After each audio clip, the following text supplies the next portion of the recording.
যখন আরজি জানালেন, হুজুর আমরা সব ছাড়তে পারি কিন্তু আপনাকে ছাড়তে পারি না, সংখ্যায় আমরা 3000 হলে কি হবে, আমাদের দিল ভরা আপনার ভালোবাসা আছে। আমার আপনার নবী সাল্লাল্লাহু আলাইহি ওয়াসাল্লামের কাছে সাহাবী রাসূলেরা যখন নিজেদের মন্তব্য পেশ করেছেন, সঙ্গে সঙ্গে আমার নবী যুদ্ধের জন্য 3 জন সেনাপতি নিযুক্ত করতেছেন। 1 নাম্বার সেনাপতির নাম আমার নবী পাকের পালিত পুত্র যায়েদ ইবনে হারিস রাদিয়াল্লাহু তাআলা আনহু। আর জোরে বলুন সুবহানাল্লাহ। এই যুবকেরা আমার প্রিয় নবী সাল্লাল্লাহু আলাইহি সাল্লাম বলেন, আমার যায়েদ যখন ইন্তেকাল করবে তখন আব্দুল্লাহ ইবনে রবাহ তুমি 2 নাম্বার সেনাপতি হবে। 3 নাম্বার সেনাপতি জাফর বিন আবু তালিব হবে। আচ্ছা আপনারা বলুন আমার যুবক, একটা যুদ্ধের সেনাপতি কয়জন হয়? একজন। এক দল মানুষের মধ্যে নায়ক কয়জন হবে? একজন। কথা বলে? একজন। তাহলে এক যুদ্ধের সেনাপতি একজন হবে নাকি কয়জন হবে? একজন। একজন হবে। আমার আপনার নবী, আপনি সিয়াসিতটা খুলে দেখুন মুতার যুদ্ধের বর্ণনায় আমার আপনার নবী সাল্লাল্লাহু আলাইহি ওয়াসাল্লাম বলতেছেন, আমার প্রথম সেনাপতি আমার পালিত পুত্র যায়েদ ইবনে হারেসা। আমার যায়েদ যখন শহীদ হয়ে যাবে গো, 2 নাম্বার সেনাপতি আব্দুল্লাহ ইবনে রাওয়াহ। আর আব্দুল্লাহ ইবনে রাওয়াহ যখন শহীদ হয়ে যাবে তখন 3 নাম্বার সেনাপতি হবে জাফর বিন আবু তালিব। আর জাফর বিন আবু তালিব যখন শহীদ হয়ে যাবে, হে আমার উম্মতেরা, যাকে ইচ্ছা করবে তাকে তোমরা সেনাপতি করে নেবে। যুবকেরা আমার, এখন যদি কোন নবীর উম্মত বলে নবী আমাকে তো জানেন না, আমি তার কদমে 2টি হাত রেখে আরজি জানাবো, ভাই রে তুমি বলছো নবী আমার কিছু জানে না, আর আমরা হাদিস শরীফ খুলে দেখতেছি আমার নবীর কাছে কিছু লুকায়িত নাই। নবীর কাছে কিছু লুকায়িত নাই। এখনো যুদ্ধ হয়নি, এখনো যুদ্ধ সংঘটিত হয়নি। আমার নবী সাল্লাল্লাহু আলাইহি ওয়াসাল্লাম পুরো যুদ্ধের নকশা যেন বলে দিচ্ছে। আমার পালিত পুত্র যায়েদ ইবনে হারেসা শহীদ হয়ে গেলে পৃথিবীতে আব্দুল্লাহ ইবনে রাওয়াহ তুমি আপনার কিনা চলে যাবে।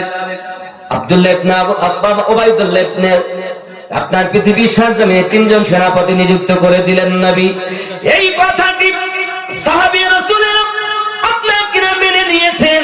আমার নবী পাক বলছেন, এক কাজ করুন, আপনারা বাড়ি চলে যান, যাই আপন বিবি বাচ্চাদের কাছে আপনজনদের কাছ থেকে বিদায় নিয়ে আসুন, কারণ এই যুদ্ধ থেকে ফিরে আসা কোনো গ্যারান্টি নাই। এই যুদ্ধতে শহীদ অনিবার্য, কারণ আমার নবী নিজ ইচ্ছায় কোনো কথা বলেন না, আল্লাহ পাক যেটা বলেন নবী সেটাই বলে। আমিনউদ্দিন কথা বলে নিজের নফসের সাহিত্যে, মুফতি সাহেব ইমাম সাহেব কথা বলেন নফসের সাহিত্যে, আর আমাদের নবী নফস থেকে পাক। এই জন্য নবী কথা বলতেন ওমা ইয়ানতিকু আনিল হাওয়া, আল্লাহ যেটা বলেন নবী সেটা বলেন।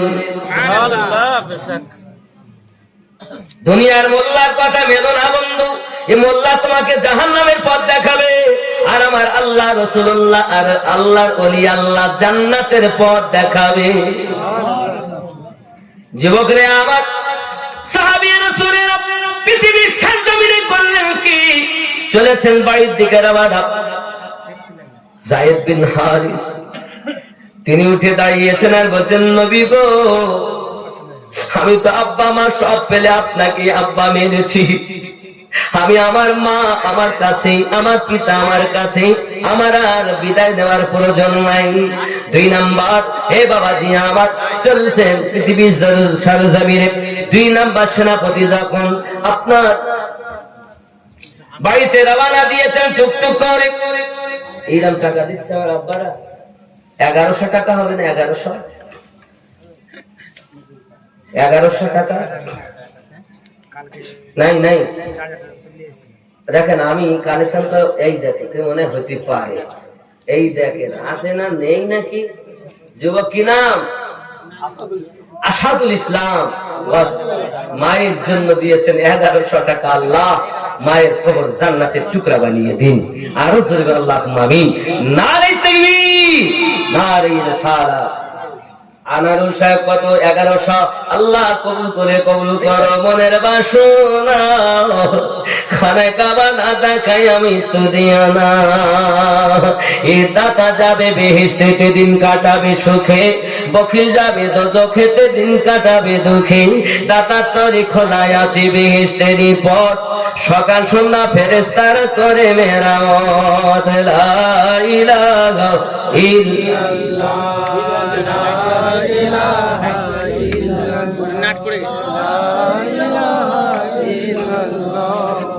মুহাম্মাদুর রাসূলুল্লাহ সাল্লাল্লাহু আলাইহি ওয়াসাল্লাম। বন্ধুরা আমার, বাড়িতে গিয়েতে ছোট্ট ছোট্ট বালকেরা পাশে এসেছে, আব্বুজি কোথায় ছিলেন? অনেকদিন আপনাকে পাইনি আব্বু, আপনি আমাদেরকে নিয়ে একটু বেড়াতে চলুন, জলদি করে চলুন, একটু বাজারে বেড়াতে যাব। সঙ্গে সঙ্গে পিতা ডাক দেয়, বাবুরে ব্যস্ত হইও না। স্বামী বিবির কাছে এগিয়ে গেলেন।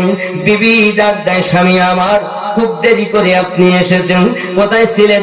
আসুন ভিতরে আসুন, আপনার জন্য সুন্দর করে রান্না বান্না করেছি, আপনি খাওয়া দাওয়া করুন। সঙ্গে সঙ্গে ডাক দিয়ে বলতেছে, আই বিবির সময় নাই, সময় নাই, আমাকে বিদায় দাও। প্রিয় রাসূল সাল্লাল্লাহু আলাইহি ওয়াসাল্লাম যুদ্ধের জন্য আমাকে 2 নাম্বার সেনাপতি নিযুক্ত করেছি, আমি জিহাদের মাঠে শহীদ হয়ে যাব, এটা আমার রাসূলুল্লাহ বলেছেন। বিবি হাত উঠিয়ে দোয়া চাইছেন, আমার স্বামী, আমি আল্লাহর কাছে দোয়া করি, আল্লাহ গো আমার স্বামী যেন যুদ্ধ থেকে ফিরে চলে আসে। সঙ্গে সঙ্গে স্বামী ডাক দেয়, বিবি রে, আমার জন্য তুমি ফিরে আসার দোয়া করো না, করো না। পিঠের উপরে ছোট্ট করে বাড়ি দিয়ে বলছি, বিবি আমার নবী বলেছেন আমি 2 নাম্বার সেনাপতি এবং আমি শহীদ হব, আমি নবীর রাজাতে রাজি, চিন্তা করো না বিবি, আমি জান্নাতের সিঁড়িতে তোমার জন্য অপেক্ষা করো। 3 নাম্বার সেনাপতি বাড়িতে গিয়েছে, বিবাহ করে এসেছিলেন, বিবির চেহারা দেখেননি। বাড়িতে গিয়ে বলছেন, দরজার সম্মুখে গিয়ে আপনার দাঁড়িয়েছেন, ঘরের ভিতর থেকে আল্লাহর কোরআন মাজিদ তেলাওয়াতের আওয়াজ শোনা যায়। জোরে বলে এ মলবি তোলার যুবকেরা, আমার মা খালারা, আমাদের ঘরে আল্লাহর কোরআন তেলাওয়াত নাই। পৃথিবীর সরজমিনে জাফর বিন আবু তালিব, আব্দুল্লাহ ইবনে রাওয়াহ বাড়িতে যাওয়ার পর বিবির তেলাওয়াতে কোরআন শোনার পর দীর্ঘক্ষণ দাঁড়িয়ে তেলাওয়াতে কোরআন শুনলেন। কোরআন মাজিদ তেলাওয়াত শোনার পর আওয়াজ দিয়েছেন ছোট্ট করে, বিবি দরজাটা খুলে দাও, আমি তোমার স্বামী এসেছি, আমার সঙ্গে 2টি কথা বলো। সঙ্গে সঙ্গে স্বামীর আওয়াজ শুনে বিবি তেলাওয়াত বন্ধ করে দেয় আর খুব মহব্বত করে স্বামীকে ভিতরে আসতে কয়। এমন সময়তে ডাক দিয়ে বলতেছে, বিবি গো, এসেছি তোমার কাছে বিদায় নিতে, আর জীবনে দেখা হয় না। আমার নবী আমাকে যুদ্ধের 3 নাম্বার সেনাপতি নিযুক্ত করেছেন এবং জবান মোবারকায় বলেছি, যখন 3 নাম্বার সেনাপতি শহীদ হয়ে যাবে, মুসলিম তোমরা যারে পারো তখন সেনাপতি নিযুক্ত করে দেবে, আমি জানি ফিরে আসবো না। বিবি আমার বিদায় দাও, আমি বিবাহ করেছি কিন্তু তোমার চেহারা আমি এখনো দেখিনি। স্বামীর কথা শুনে বিবি ঘরের ভিতর থেকে আওয়াজ দিচ্ছেন, ওগো আমার স্বামী, বাপ ছেড়েছি, মা ছেড়েছি, ভাই ছেড়েছি, আপনজনদেরকে ছেড়ে দিয়েছি, আপনার সাথে বিবাহ বন্ধনে আবদ্ধ হয়ে আপনার ঘরে এসেছি, আপনি আমাকে ছেড়ে চলে যাবেন, এ কেমন করে মেনে নেওয়া যায়? বিবি রে, আমার নবী বলেছেন বাচ্চা হেরাক্লিয়াস 2 লক্ষ সেনা নিয়ে মদিনায় হামলা চালাতে আসতেছি, যুদ্ধ হবে, মোতার যুদ্ধ রে বিবি। আমি নবী পাকের ঘোষিত 3 নম্বর সেনাপতি। এখন আমাকে বিদায় দাও, বিদায় দাও, বিদায় দাও। স্ত্রী ঘর থেকে বলতেছেন আমার স্বামী, আমি সব ছেড়ে আসলাম আপনার কাছে, আর আপনি আমাকে দেখা না দিয়ে চলে যাবেন, তাই কি হয়? সঙ্গে সঙ্গে স্বামী উত্তর দেয়, বিবি রে, আমার মনের ভিতরে আমার নবীর ভালোবাসা গেঁথে নিয়েছি, ওই মনে আমি অন্য কাউকে আর ঢোকাতে চাই না। আমি যদি তোমাকে দেখি, আমি যদি তোমাকে দেখতে যাই, হয়তো তোমার প্রেমে পড়ে যেতে পারি, এজন্য আমি তোমাকে দেখা দিতে পারবো না। স্ত্রী ভিতর থেকে আওয়াজ দেয়, স্বামী গো, আমার নসিব ভালো যে আমার স্বামী জিহাদের মাঠে দাঁড়িয়ে শহীদ হবে, রাসূলের পাকের মোহাব্বতে জীবন কুরবান করবে। আমার নসিব ভালো আমার স্বামী, আমি আপনাকে যেতে বাধা দিব না, যুদ্ধে যান বাধা দিব না। তবে এতটুকু কথা বলি, আমার স্বামী গো, একবার আমাকে দেখা দিন, একবার দেখা দিন, যেন আমি বলতে পারি, যেন আমি হাসরের দিন লক্ষ লক্ষ মানুষের মাঝে আমি আমার স্বামীকে দেখে চিনে নিতে পারি যে আমার স্বামী দেখতে এমন ছিল, আমার স্বামী দেখতে এমন ছিল। আমি বাধা দেওয়ার জন্য আপনাকে চাইনি, আমাকে ভালোবাসা দেওয়ার জন্য আপনাকে আসতে বলিনি, শুধু এক নজর দেখা দিবেন, আমি যেন ওই দেখার বিনিময় হাসরের মাঠে আপনাকে চিনে নিতে পারি। এ কেমন বিবি? আর আমাদের ঘরে এরা বউ, টাকা দিয়ে সবসময় দিবেন, ওয়াজ করার জন্য আমাকে ডাকবেন, ইলেকশনের জন্য আপনি ওদের মুখটাই নষ্ট করে দিয়েছেন।